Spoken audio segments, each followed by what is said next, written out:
7 ঘন্টার ব্যবধানে নিষ্পত্তি হয়েছে ইউরো কোপার শিরোপা। এক যুগ পর স্পেন ফিরে পেয়েছে হারানো সাম্রাজ্য, আর আর্জেন্টিনা লাতিন অঞ্চলে সুসংহত করেছে নিজেদের আধিপত্য। সেই সঙ্গে শুরু হয়ে গেছে ব্যালন ডিওর নিয়ে আলোচনাও।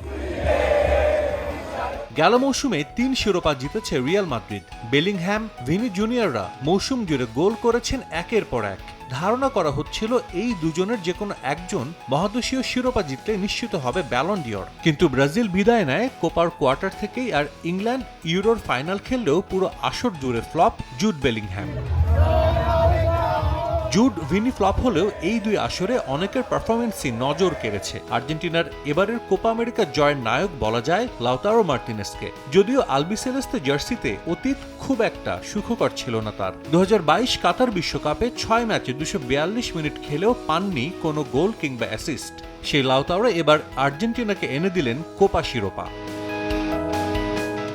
অর্ধেক পাউডারে দ্বিগুণ উজ্জ্বলতা। নতুন রিন অ্যাডভান্সড অর্ধেক পাউডারে দ্বিগুণ উজ্জ্বলতা। 2023-24 মৌসুমটা দারুণ কাটিয়েছেন লাউতারো। ক্লাবের হয়ে 44 ম্যাচে করেছেন 27 গোল, সঙ্গে আছে 7 অ্যাসিস্ট।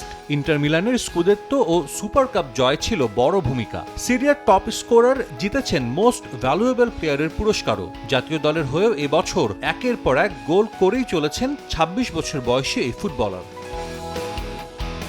ক্লাব জাতীয় দলের হয়ে করেছেন গুরুত্বপূর্ণ সব গোল। ইতালিয়ান সুপার কাপের ফাইনালে তার যোগ করা সময়ের গোলে শিরোপা জিতে ইন্টার, আর কোপার ফাইনালে তার গোলের সাক্ষী হয়েছে পুরো বিশ্ব। গেল মৌসুমে 42 গোলে অবদান, বড় সব শিরোপা। ব্যালন ডিওরের অন্যতম কন্টেন্ডার এখন লাউতারো মার্টিনেজ।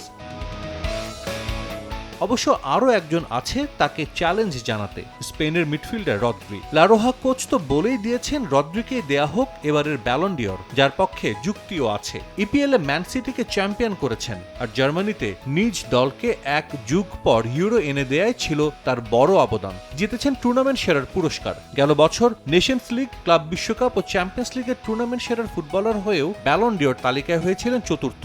এবার সেই আক্ষেপ ঘোচে কিনা সেটাই দেখার। সাজিদ মুস্তাহিদ, সময় সংবাদ।